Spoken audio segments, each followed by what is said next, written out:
নমস্কার বন্ধুরা, পম্পার কিচেনে আপনাদের সকলকে স্বাগত। আজ আমি আপনাদের সাথে অপূর্ব স্বাদের একটা খাস্তা মুচমুচে রসালো মিষ্টির রেসিপি শেয়ার করব। এই মিষ্টিটা একদম ইউনিক পদ্ধতিতে বানানো। আশা করছি বাচ্চা থেকে বড় সবাই ভীষণ পছন্দ করবে আর খুব মজা করে খাবে। আর একবার খেলে দেখবেন বারবার বানাতে বলবে। তাহলে চলুন দেরি না করে আজকের এই অপূর্ব স্বাদে খাস্তা মুচমুচে রসালো মিষ্টির রেসিপিটা দেখে নেওয়া যাক। আজকের এই রেসিপিটা বানানোর জন্য প্রথমেই দেখুন এখানে নিয়ে নিয়েছি 1 কাপের মতো ময়দা। এর মধ্যে সামান্য একটু লবণ দিয়ে দেব, অল্প একটু দিয়ে দেব কালো জিরে, দিয়ে দেব 2 চামচ ঘি। আপনারা চাইলে ঘির পরিবর্তে সাদা তেলও ব্যবহার করতে পারেন। এবার সমস্ত উপকরণ খুব ভালোভাবে মেখে নেব। ঘি দিয়ে ময়দাটাকে একটু ভালোভাবে কিন্তু ময়াম করে নিতে হবে, তাতে করে আজকে যে রেসিপি বানাবো দুর্দান্ত খেতে লাগবে। এখানে সাদা তেল দিতে পারেন, তবে সাদা তেলের থেকে ঘি দিলে কিন্তু রেজাল্ট একটু বেশি ভালো হবে। আবার আপনারা চাইলে সাদা তেল আর ঘি একসাথে অল্প অল্প করে দিতে পারেন। 1 চামচ সাদা তেল আর 1 চামচ ঘি দিলেও হবে। এইভাবে এবার মিশ্রণটাকে ডলে ডলে খুব সুন্দর করে মেখে নিতে হবে। মিশ্রণটাকে দেখুন খুব ভালোভাবে কিন্তু ময়াম দিয়ে মেখে নিয়েছি। এবার এখানে নরমাল জল আমি দিয়ে দেব। জলের পরিমাণটা একেবারে খুব বেশি দেব না, অল্প অল্প দেব। আর মিশ্রণটাকে খুব সুন্দর করে মেখে নেব। একটু নরম সফট করে মাখতে হবে।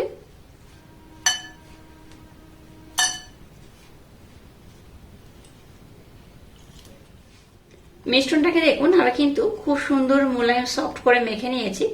দেখে বুঝতেই পারছেন কতটা সফট করে মেখেছি। এবার এটাকে আমি 10 মিনিটের জন্য ঢাকা দিয়ে রেস্টে রেখে দেব। ততক্ষণে একটা শিরার দরকার, শিরাটাকে আমি বানিয়ে নেব। অবশ্যই এটাকে ঢাকা দিয়ে রাখবেন, খোলা বাতাসের মধ্যে রাখবেন না। ঢাকা দিয়ে শিরাটা বানানোর জন্য যে 10 মিনিট সময় লাগবে সেই সময়টুকু রেস্টে রাখলেই হবে। এবার দেখুন গ্যাসটা জ্বেলে দিয়ে একটা কড়া বসিয়ে দিয়েছি। কড়ার মধ্যে দিয়ে দেবো 1 কাপ চিনি। 1 কাপ চিনির জন্য 1 কাপ আমি জল দিয়ে দেব। এবার এখানে একটা লবঙ্গ আর একটা এলাচ আমি দিয়ে দেব। এই দেখুন এলাচের মুখটাকে একটু চিড়ে নিয়েছি। গ্যাসের ফ্লেমটাকে লো টু মিডিয়াম দিয়ে একটা ঘন শিরা বানিয়ে নেব। একটার হলে যেমন হয় ঠিক সেইভাবে কিন্তু শিরাটাকে বানিয়ে নিতে হবে।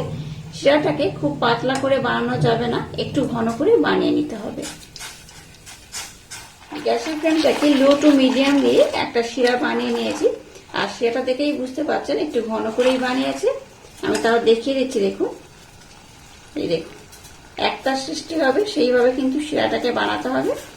আর এই শিরাটা কিন্তু এবার আমি ঢাকা দিয়ে রেস্টে রেখে দেব। এটা ততক্ষণ একটু ঠান্ডা হয়ে যাবে আর অনেকটা কিন্তু আরো ঘন হয়ে যাবে। তো যাই হোক, এবার আমি গ্যাসটাকে বন্ধ করে দিলাম। আর ঘনত্বটা এই মুহূর্তে এরকম রাখবেন, কারণ এটা যখন ঠান্ডা হবে আর একটু ঘন হয়ে যাবে। শিরাটাকে বানিয়ে নিয়েছি আর মিশ্রণটাকে আমি 10 মিনিটের জন্য রেস্টে রেখে দিয়েছিলাম। মিশ্রণটা দেখুন আগে থেকে আরো কিন্তু খুব সুন্দর সফট হয়ে গেছে। এটাকে আমি আর একবার খুব সুন্দর করে মোলায়েম করে মেখে নেব। এবার দেখুন এখানে একটু ময়দা আমি দিয়ে দিলাম। মিশ্রণটাকে আমি আর একবার খুব সুন্দর করে মেখে নিয়েছি। এখানে আর একবার আমি খুব সুন্দর করে আবার একটু মেখে নেব, যেহেতু একদম নরম করে মেখেছি আর মিশ্রণটাকে নরম করেও মাখাতে হবে।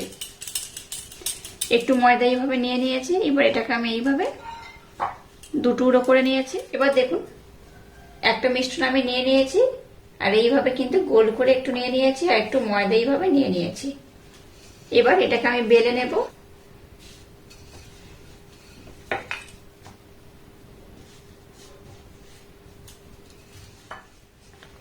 এটাকে দেখুন বেলে নিয়েছি। এবার এটাকে আমি আবারও এইভাবে একটু ফোল্ড করে নিলাম। ফোল্ড করে এটাকে আমি আবারও কিন্তু খুব সুন্দর করে দেখুন বেলে নিচ্ছি। এটাকে একটু লম্বা শেপ বা একটু গোল শেপ দিলেও কিন্তু কোনো রকম সমস্যা নেই। এবার এটাকে দেখুন এইভাবে আমি কেটে নেব।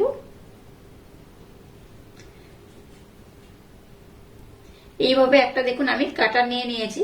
এইরকম ডিজাইন করে কেটে নেব, তাতে করে দেখুন এটা কত সুন্দর দেখতে হচ্ছে। আর এইভাবে কিন্তু ছোট্ট ছোট্ট ডিজাইন করে কেটে নিতে হবে।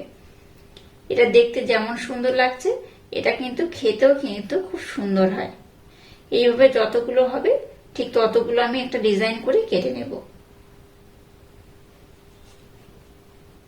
দেখুন কত অপূর্ব দেখতে হয়েছে। আর অবশিষ্ট অংশটাকে কিন্তু আবার আমি খুব সুন্দর করে বেলে নেব। এগুলোকে উঠিয়ে নেব আর একইভাবে সবগুলোকে আমি সুন্দর করে কিন্তু বেলে নেব। আর এইভাবে কিন্তু একটা কুকি কাটার দিয়ে সুন্দর করে কেটে নেব। এবার গ্যাসটা জেলে দিয়ে একটা ফ্রাই প্যান বসিয়ে দিয়েছি আর তার মধ্যে তেল দিয়ে দিয়েছি। আর তেলটাকে আমি মিডিয়াম গরম করেছি। এবার এগুলোকে আমি খুব সুন্দর করে ভেজে নেব। এবার এগুলো তেলের মধ্যে দিয়ে দেব।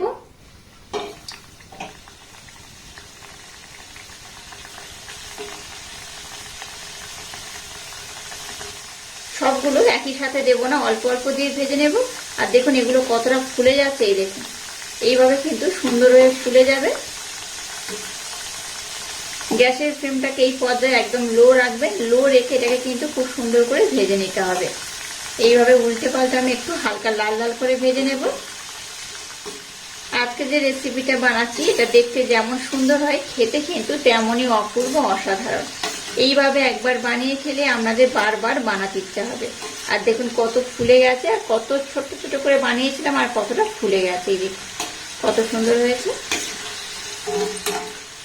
আর এটাকে কিন্তু আমি খুব বেশি লাল করব না, এটা এইরকমই থাকবে, তাতে করে এটা দেখতে বেশি ভালো লাগবে, খেতেও কিন্তু খুব সুন্দর হবে। এগুলোকে আমি খুব সুন্দর করে ভেজে নিয়েছি। এগুলোকে আর খুব বেশি লাল আমি করব না, এগুলো এইরকমই থাকবে। এবার এটাকে আমি উঠিয়ে নেব। এই দেখুন কত সুন্দর দেখতে হয়েছে।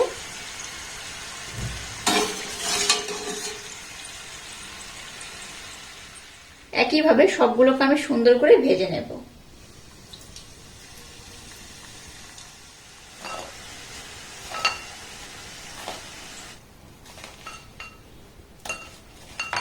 দেখুন সবগুলোকে আমি কত সুন্দর করে বানিয়ে নিয়েছি। এটা কিন্তু শিরার মধ্যে না দিয়েও আপনারা খেতে পারেন। আর যদি মনে করেন শিরার মধ্যে দিবেন না, এইভাবে খেয়ে নেবেন, তাতে করেও কিন্তু এটা সুন্দর খেতে লাগে। আর শিরার মধ্যে দিলে কিন্তু আরো বেশি মিষ্টি মিষ্টি লাগবে। যদি আপনারা মনে করেন শিরার মধ্যে না দিয়ে এইভাবে এটা খাবেন, এটা কিন্তু অসাধারণ লাগে। এটাকে আপনারা এরকম মিষ্টি বিস্কিটও বলতে পারেন, আর সুন্দর একটা ছোট্ট মিষ্টিও বলতে পারেন। একদম ইউনিক পদ্ধতিতে বানিয়েছি। আশা করছি বাচ্চা থেকে বড় সবাই ভীষণ পছন্দ করবে আর খুব মজা করে খাবে। এবার এখানে কিন্তু আমি একটু শিরা দিয়ে দেব। এবার যে শিরাটাকে বানিয়েছি সেটা উপর থেকে দিয়ে দেব। এটা কিন্তু শিরার মধ্যে আমি ডিপ করাবো না, জাস্ট উপর থেকে একটু দিয়ে দেব। শিরাটা হালকা একটু গরম রয়েছে, হালকা গরম অবস্থায় কিন্তু এইভাবে দিয়ে দিতে হবে।